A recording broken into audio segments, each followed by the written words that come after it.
everyone. Welcome to Charlotte Mason Coast to Coast, where we share practical tips for implementing the Charlotte Mason method in your home. And I'm Amy Snell from the East Coast, and Celeste Cruz is here from the West Coast. Hi, Celeste.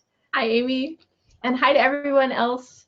We're so glad you've joined us to consider the duties we have as Charlotte Mason educators and the delights that are in store for us when we embrace this philosophy of education with a thinking love.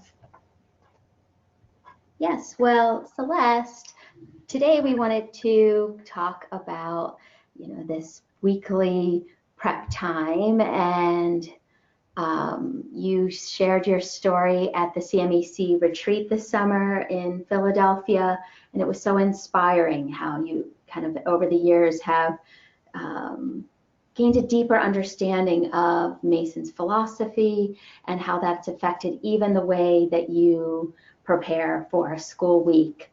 And of course, you have a lot about your pre-reading and this weekly preparation time on your blog. So we will link below to your Joyous Lessons blog. And if anyone, the talks that you gave at the CMEC retreat are available for sale as well. But at the end of the retreat time, we had the opportunity for people to ask questions and send us follow-up questions, and we got this huge stack. And so that's what we thought we would cover today, all of the questions related to pre-reading. And could you give us just a sense, first of all, just the attitude you take towards your preparation time, and just highlighting that change, the shift that you had. Yeah, I went through a process of not preparing lessons really at all to preparing lessons in a way that was really intentional, but very teacherly minded. And then I was struck by multiple quotes in the volumes. You know how it is when you find a quote that really strikes you, and then all of a sudden you start seeing it everywhere in your reading. So that is what happened to me about pre-reading. And the general vein of the quotes was in the vein of this one that I have here. I'll read just one. Our constant care as teachers must be to secure that they do look and listen, touch and smell. And the way to this is by sympathetic action on our part. What we look at, they will look at. The odors we perceive, they too will get. This idea of sympathy between student and teacher was something that I hadn't been considering the way that I had been pre-reading before. And I was really convicted, but also really encouraged in this area to approach my prep work in a way that was showing sympathy with my students. And so I think of it now as preparing for my lessons as a teacher with the posture of a student, and all that might go into that, including and especially pre-reading for lessons. When do you do all of this pre-reading? I mean, you have a big family and a lot of different commitments, and how are you able to find quiet time each week to do the reading?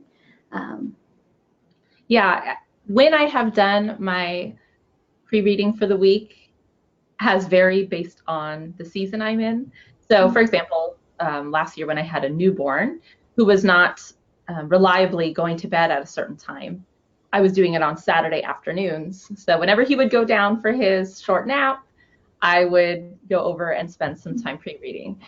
Now that he goes to sleep at a reliable time of 8 p.m. every day, it makes it a lot easier for me to do it, for example, on Friday nights.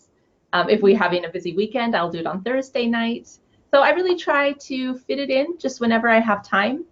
I'll often break it up into two parts and do certain subjects all at once for an hour, and all the other subjects at another time for an hour. So I try to fit it into sort of the rhythm of our family, what already exists. And was there a way to share with your husband and children why you needed this time? Like, is this an idyllic moment where you're sitting quietly alone? How did you convince them to give you this?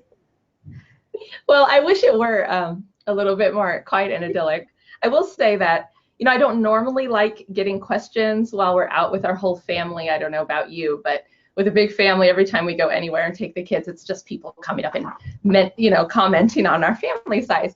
But one of the times that I do appreciate it is when they come up and then they find out that we homeschool, and then they say something along the lines of, I don't know how you do it. That's amazing. And of course, my husband is there. So he hears that all the time and knows that it is a huge job, if he didn't know that already. And I am glad, because he really sees it, I think, as the kind of prep that he needs to do his job well, that I need that time as well. So it's never been an issue with him. Now, with the children, that's a different matter. I can usually engage him to play defense for me and kind of keep them off to the side if I'm doing it while they're awake. But my little ones will often sneak through and and get to me during my prep time. And so if I really want quiet, I will do it in the evenings. And that's why I do like doing it on a Friday evening, sort of getting myself some tea and sitting down. And it's very relaxing because it's so quiet in the house and I can really enjoy my work. And is there a reason that you don't just try to do it all in the summer? I know you take some time off in the summer, and why you spread it out throughout the year. Yeah, I mean, certainly there is nothing wrong with doing it during the summertime. But I will say that for me, it has been very educative to, when I'm adopting the posture of a student, to really kind of commit to some of these principles that we ask our students to engage in, the shorter readings, slow reading across many weeks or terms, of a book, in little bits, kind of across disciplines all at once, instead of sort of chunking it up into like one book or another. All of that has been really helpful for me to see the value of how my students are going to learn. Now, I mean, I don't do it exactly how they do, because I do kind of all of it in one chunk a week, right? So I don't do a daily prep session. I can't fit that in. But this has been my way to take on the posture of the student, not just in how I read, but how I even schedule that reading out. So not that I read, but how I even do it. It's been really helpful for me to sort of build that sympathy that I've been aiming at all along. And I found when we started doing it, then I became so much more consistent about doing school, because I felt so prepared and I was excited about the readings and wanted to make sure that we got to talk about this thing and was really engaged in it. But what do you do for the times where, if you're planning to do it on Saturday or Sunday and you're sick or something comes up unexpectedly? Do you cancel school on Monday? What do you do? Well, my pre-reading is not at that level of essentiality to my children's education, but I do try to pick it up if I can.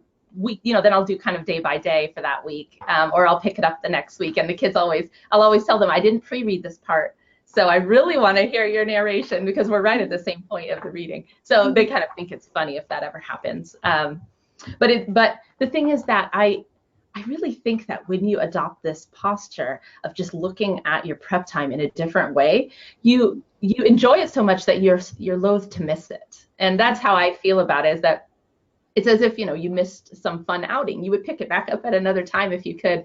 And so I think it's just getting into that mindset really allows me to be more intentional and consistent about it. And whether I have to do that post-reading, whether I have to do post-reading sometimes because I'm sick, or I can continue with pre-reading, either way, I really enjoy it. And I have seen that when the students know that I am reading the book and keeping a notebook for it, that then it just seems so natural that they want to share their narrations with me, because they know that I have my own thoughts, and so it becomes that mutual pursuit of knowledge so much. Yeah, they don't think that I'm trying just to check up on whether they've done the reading. Like they know that I'm there to engage too. I've had thoughts about this sort of thing. That's where the sympathy really helps, is that relationship between teacher and taught really changes when you change your mindset about what pre-reading could look like, or do it in the first place. Mm-hmm. So we also see on Instagram that you have a beautiful notebook that you're keeping with maps and your quotes. It's just really lovely. And so I was wondering, do you try to read and keep your notebook at the same time, or do you break that up? I usually break it up, and that's partly out of convenience. I can only get so large of a chunk of time at once. So breaking it up helps me to be able to fit it in the first place. But also, I really enjoy my notebook. It's a lot of fun to work in, and so I often will save it for Sundays. It's a treat for me on Sunday afternoons during nap time when my littles all nap to sit down. I use Post-its while I'm doing my pre-reading to sort of mark the places that I want to go back to. And so I get out the books again with my notebook this time, and I can just sort of just relish that time. It's relaxing for me to work in my notebook, and especially if I'm not just trying to fit it in at the end of the block. So for me, it works best just to break it up into two pieces. And I find too that when I get it out on Sunday afternoons, my children often join me at the table to work in their notebooks. So it really does, that's not my reason for doing it, but it really does set a tone, a family culture of keeping and working in notebooks that is just encouraging for all of us, I think. I love having my kids work alongside me, and they enjoy seeing me at the table. So it's really fun. But that is my process, Amy, and I know that you also pre-read. And so I want to hear what you would add, because I know you pre-read for your students' lessons too. What does it look like for you, and what would you want to say about it?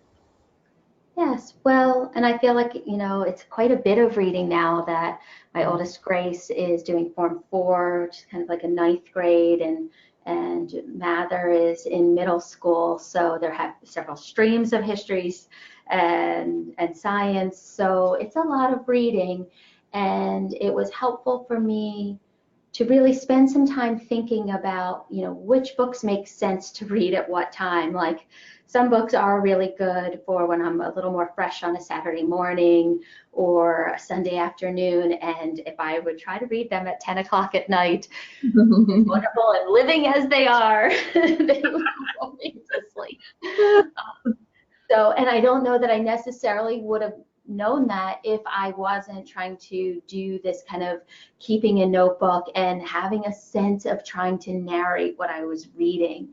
So that process helped me to think through what days of the week make sense to do, a chunk of reading from the Oxford American History book or Plutarch. When should I, Monday afternoons is when I prep.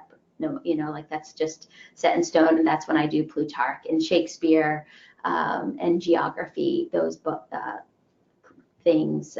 So there, I have tried to think through kind of subject by subject when it makes sense. But then we have a tradition in our house that we have like a sense of Sabbath from Saturday evening, early afternoon, ushered into Sunday morning, Sunday afternoon when we come home from church. And so then once we eat dinner on Sunday night, then I think of it as my preparation time. And we do Sunday night movie night, and my husband watches with the kids, and that's when I get a lot of my work done on Sunday evening and just feel so prepared then for the week ahead. So, every once in a while we have something this later on Sunday evening, but it's pretty rare, and that's just really established a good routine for me overall, like you were talking about. And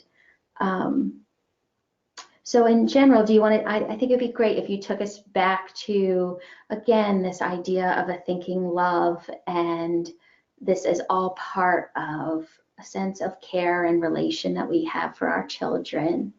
Yeah, I think this idea of preparing for lessons ties in so well with her description of the thinking love. I'll read it again. And what is demanded of her, the mother, is a thinking love.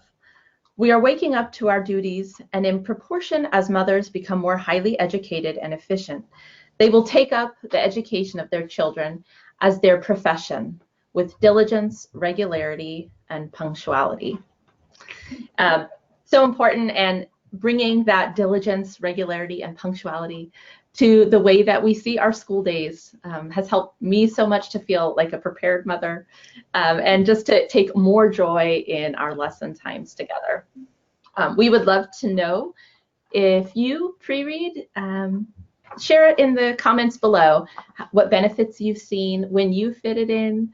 Do you do it in the summer? Do you do it during the school year? All of those little details, we would love to hear how other families work it out. Yes, and we know some of you who are watching also were able to be inspired by Celeste talk at the CMEC retreat, and so I've gotten to see moms who are keeping notebooks for the very first time, and so if this has become a new practice for you too, I think it's so wonderful if we can encourage each other that with stories of, you know, a really neat moment where there was sympathy between you and your child in a conversation, and just the hashing out of ideas. So yes. Thank you everyone then for joining us, and if you're new to our channel, don't forget to subscribe. We hope to post these types of videos weekly.